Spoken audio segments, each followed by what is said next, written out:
बिस्मिल्लाहिर्रहमानिर्रहीम, अस्सलाम वालेकुम। मैं हूं आपका मेज़बान महर आदिल। नाज़रीन, पाकिस्तान की अगर बात कीजिए मईशत की या एजुकेशन के हवाले से, तो हमारे जो स्टूडेंट्स हैं और ख़ुसूसी तौर पर नौजवान नस्ल, हमने देखा कि वीज़ों के चक्करों में और फिर उसके साथ स्टडी के हवाले से बड़े परेशान नज़र आते हैं। और कभी कोई तरीका, कभी कोई, और फिर इसी तरह कुछ नौसरबाज़ों के हाथ भी लगते हैं, जिसके बाद फिर उन्हें ना सिर्फ माली नुकसान, जानी नुकसान भी उठाना पड़ता है। इसी हवाले से हमारे साथ मौजूद हैं इस वक्त शाहिद साहब। काफ़ी तजर्बा है और हाईब्रो इंटरनेशनल जो हैं उनके ये एग्जेक्टिव भी हैं और काफ़ी सक्सेस का रेट जो है वो भी बहुत अच्छा इनका चल रहा है। हमने अगर बात करें, मैं 1 साल पहले इनसे एक इंटरव्यू करके गया था और बड़ी जो बुरी लगने वाली बातें थी ना उस वक्त इन्होंने की थी, लेकिन काफ़ी हद तक सच्ची भी थी कि जान से ज़्यादा कीमती कोई चीज़ नहीं। बहुत शुक्रिया सर सबसे पहले तो। लेकिन सबसे पहले सवाल ही ये करूँगा कि आज के देखें, स्टूडेंट्स को देखें तो बाहर जाना है जी, बाहर अपनी स्टडी जो है वो बाहर से कंप्लीट करनी है, लेकिन उसके साथ मसाइल भी जो है ना वो बहुत सारे ऐसे देखने में आते हैं।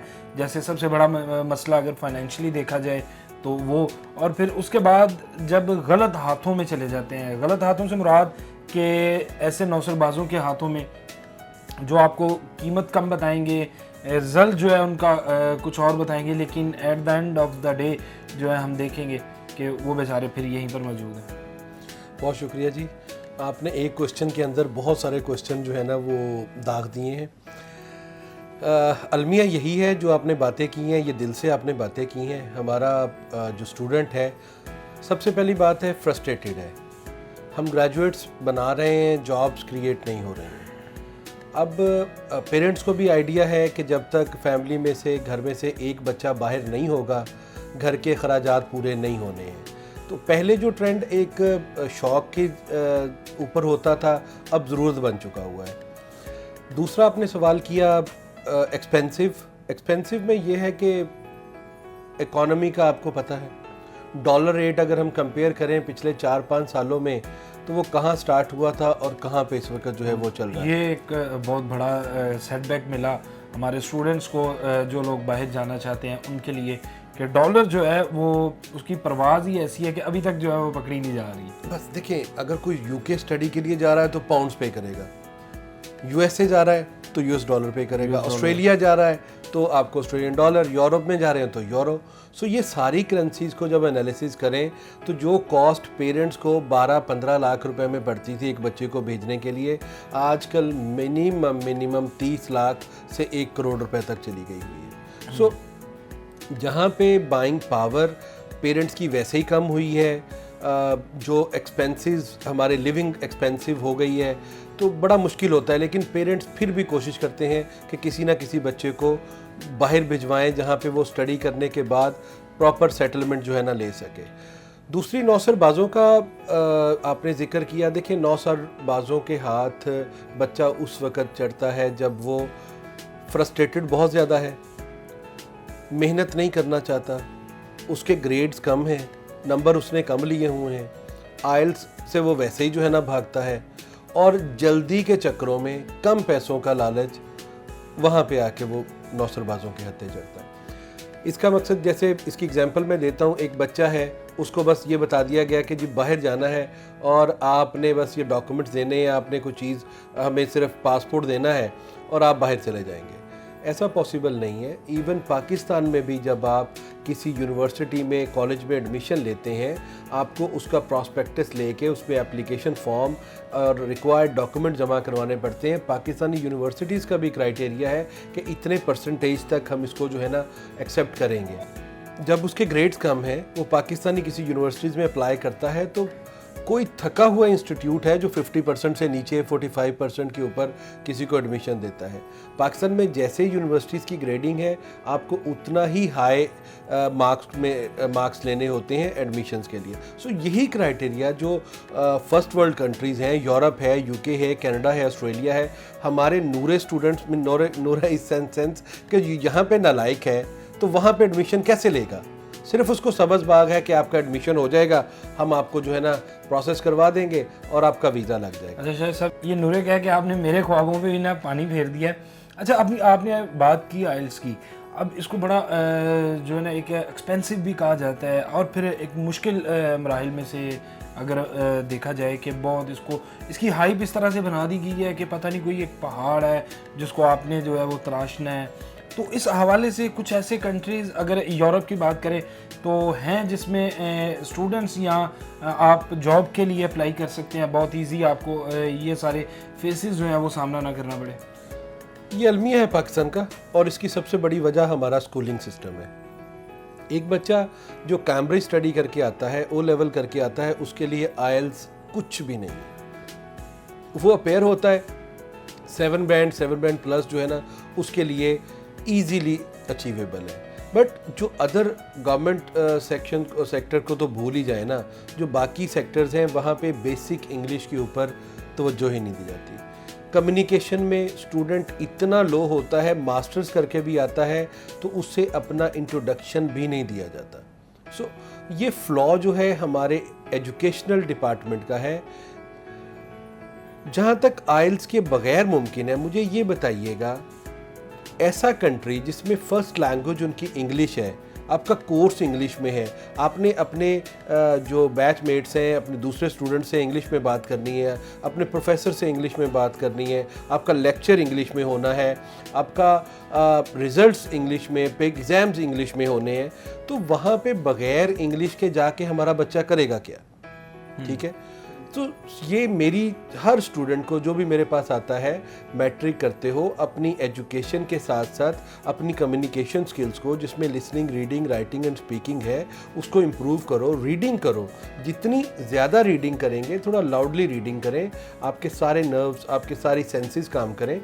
आप रीडिंग करें, लिसन करें, जो करंट अफेयर्स हैं BBC को देखें, लिसन करें, रीडिंग करें, फिर राइटिंग की प्रैक्टिस। जब आप रीडिंग करेंगे तो राइटिंग ऑटोमेटिकली और स्पीकिंग आपकी जो है ना इम्प्रूव होगी। सो इंग्लिश जितनी अच्छी होगी, आइल्स उतना ही आसान लगेगा। अमूमी तौर पे हम देखें तो रिक्शे के ऊपर बड़े कि 7+ बैंड और ऑनलाइन क्लासेस, फलां सर, ये कहाँ तक हकीकत है कि एक स्टूडेंट जो अगर हम बात करें कि लाहौर से या किसी ऐसे सिटी से या ऐसे इलाके से कि जिसका डेली बेसिस पे क्लासेस लेना जो है वो नामुमकिन बन जाता है, जिसमें एकेडमिक आइल्स में क्या फ़र्क है, और अगर वो ऑनलाइन क्लासेस लेना चाहे तो उसको इसका क्या बेनिफिट आएगा?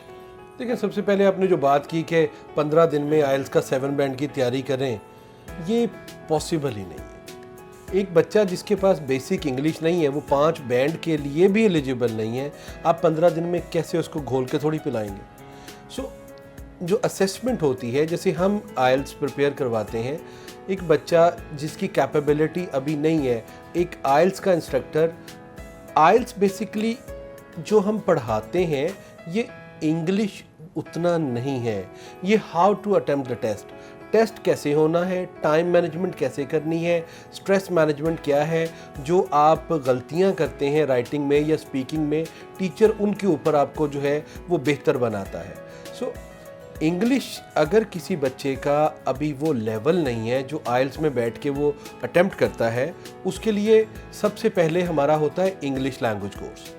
ठीक है, उसमें इंग्लिश में बच्चे को इस लेवल पे लाया जाता है कि वो कम्युनिकेशन, उसकी हेजिटेशन ख़त्म हो, वो बोलने के काबिल हो, रीडिंग ठीक हो जाए, उसकी लिसनिंग उसको समझ आनी शुरू हो जाए, देन राइटिंग के ऊपर आता है वो। सो डिटरमिन किए बगैर कि एक बच्चा लेवल क्या है, तो हम किसी को नहीं कह सकते कि 15 दिन में या 2 महीने में आप 7 ले लोगे। आपको इंग्लिश आती है तो हो सकता है आप बगैर प्रिपरेशन भी जाओ तो आप डिज़ायर बैंड ले लो। अगर इंग्लिश नहीं आती तो हो सकता है 6 महीने आपको लग जाएं 5 बैंड लेते हुए।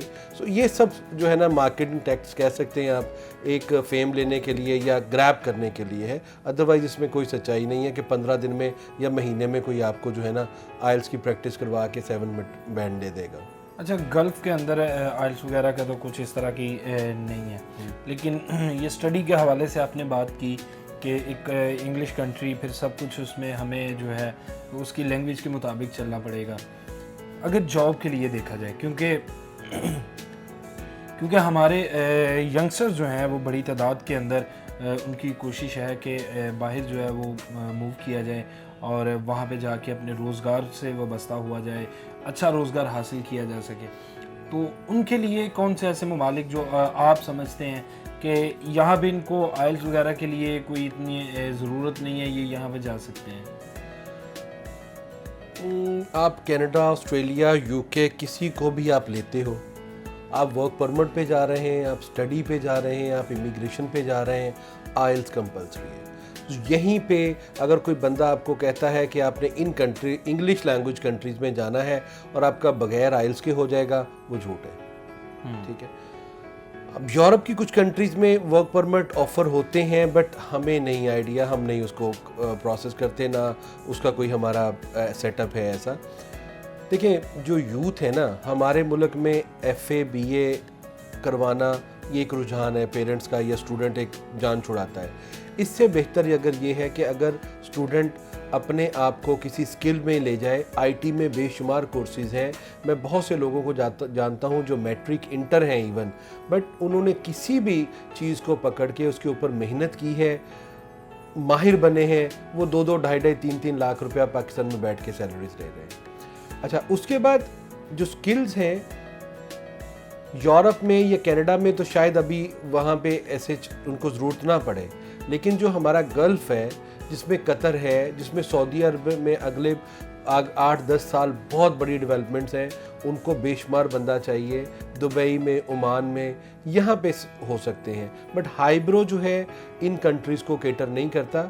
लेकिन डिमांड के हिसाब से या स्टूडेंट्स के इंटरेस्ट के हिसाब से अगर वो किसी भी टेक्निकल फील्ड को ज्वाइन करते हैं, उनके लिए अपॉर्चुनिटीज़ इन कंट्री में निकल सकती है जो आइल से भागते हैं। अच्छा, हमने देखा कि कोर्सेज़ करवाए जाते हैं जिस तरह के होटलिंग के, शेफ़ मैनेजमेंट के, और इस तरह के कोर्सेज डिफरेंट करवाए जाते हैं। इनकी क्या आप अगर यूरोप में जाएंगे तो इनकी किसी हवाले से कुछ कोई हेल्पफुल है स्टूडेंट्स के लिए, या जो रोज़गार के लिए जाते हैं?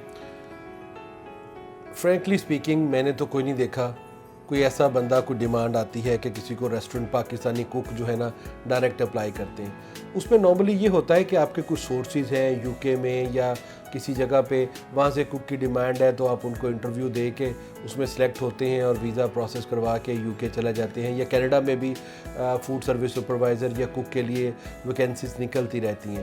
लेकिन जब तक आपके पास एक्सपीरियंस नहीं है और आप इंग्लिश लैंग्वेज जो उनका बेसिक रिक्वायरमेंट है वो नहीं करते, तो यूरोपियन कंट्रीज़ में नहीं है। हाँ, पाकिस्तान में देखें फूड इंडस्ट्री बहुत ग्रो की है, बहुत ठीक है। सो पाकिस्तान में मैं जो अच्छे इंस्टीट्यूशंस हैं जो कलरी आर्ट्स में या फूड्स में काम करवाते हैं, उनके बच्चे अकोमोडेट हो जाते हैं, यहाँ पे भी हो जाते हैं, गल्फ़ वगैरह में भी जाके हो जाते हैं, और अगर उनको अपॉर्चुनिटी मिलती है तो दूसरे कंट्रीज़ में भी जो है चले जाते हैं।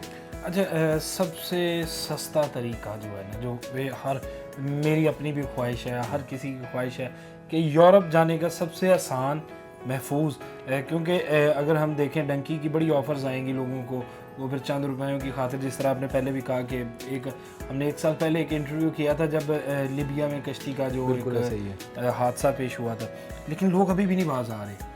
तो कोई ऐसा एक अलादीन का चिराग जो आपके पास हो कि सबसे सस्ता महफूज तरीका जो यूरोप की तरफ मूव करने का? नहीं है। साफ जवाब है। देखिए, यूरोप का सबसे बड़ा ड्रॉबैक वो 25-28 कंट्रीज एक ही टेरिटरी के अंदर है, शेंजन जिनको कहा जाता है। हर कंट्री मैक्सिमम थोड़े दूर फासले के ऊपर लैंग्वेज चेंज हो जाती है, ठीक है। वहाँ पे ऐसे इतनी नेसेसरी है ही नहीं, लोगों की नीड है ही नहीं है कि उनको डिमांड हो बंदे निकले। कुछ कंट्रीज़ हंगरी वगैरह में, नॉर्वे में, या कुछ क्रोएशिया का मैं सुनने में आता है हाईब्रो इन वर्क परमिट्स में डील नहीं करती है, ठीक है। कुछ ऐसे लोग जो गल्फ़ में काम कर रहे हैं, उनको डायरेक्टली डिमांड, क्योंकि उनके पास एक लेजिटिमेट एक्सपीरियंस होता है। इवन अगर वो लेफ़्ट हैंड ड्राइविंग कर रहे हैं, उनके पास हैवी जो ट्रांसपोर्ट व्हीकल का लाइसेंसेस होते हैं, या किसी और ट्रेड में काम कर रहे हैं, उनके लिए अपॉर्चुनिटीज़ निकल आती हैं। लेकिन पाकिस्तान में काम करते हुए डायरेक्टली आप कहें कि किसी जगह पे वर्क वीज़ा अप्लाई करें, वो इतना आसान नहीं है जितना मार्केट में, न्यूज़पेपर्स में बहुत सारे लोग बच जाते हैं, कॉल कर लेते हैं हमें कि जी ये हमें अपॉर्चुनिटी मिल रही है कनाडा का, जी हमें $32,000 में या $28,000 में या $40,000 में वर्क परमिट मिल रहा है और ये कैटेगरी तरीक़ेकार है। तो वो तरीक़ेकार टोटली फेक हैं, अगेंस्ट CIC गाइडलाइंस हैं। हम हर बंदे को कहते हैं भाई कोई भी बंदा अगर आपको कोई ऑप्शन दे रहा है, चाहे वो वर्क परमिट की है या स्टूडेंट वीज़े की है या इमिग्रेशन की है, तो हमारे पास आ जाएं, फ्री मशवरा लें। अगर पॉसिबल है तो हम आपको गाइड करेंगे, अदरवाइज़ हम आपको रेफ़र कर देंगे भाई इधर से जाके चेक करें, इसमें अगर सच्चाई है तो पता चल जाएगा। दूसरा, आपने सबसे आसान तरीका जो पूछा, सबसे आसान तरीका इस वक्त कैनेडियन इमिग्रेशन है। अगर आपका प्रोफाइल हेल्थ सेक्टर से है, आप डॉक्टर हैं, आप डेंटिस्ट हैं, आप फार्मासिस्ट हैं, आप फिजियोथेरापिस्ट हैं, नर्स हैं या अदर किसी भी मेडिकल फील्ड में हैं, तो आपके लिए कैनेडियन इमिग्रेशन बहुत आसान है। इंग्लिश लैंग्वेज टेस्ट करना पड़ेगा, उसके बाद ट्रांसपोर्टेशन का ऑक्यूपेशन है, उसके बाद एग्रीकल्चर है, फिर IT और इंजीनियरिंग है। ये वो ऑक्यूपेशंस हैं जो अपने पॉइंट्स एज, एजुकेशन और IELTS की बेस के ऊपर मीट करें, तो इनके लिए कैनेडियन इमिग्रेशन नहायत आसान है। परमानेंट रेजिडेंसी लेके कनाडा मूव हो जाएं। बच्चों को पहले दिन से एजुकेशन और मेडिकल फ्री, अगर आप खुद पढ़ते हैं तो आपको लोकल फ़ी पे करना पड़ती हैं।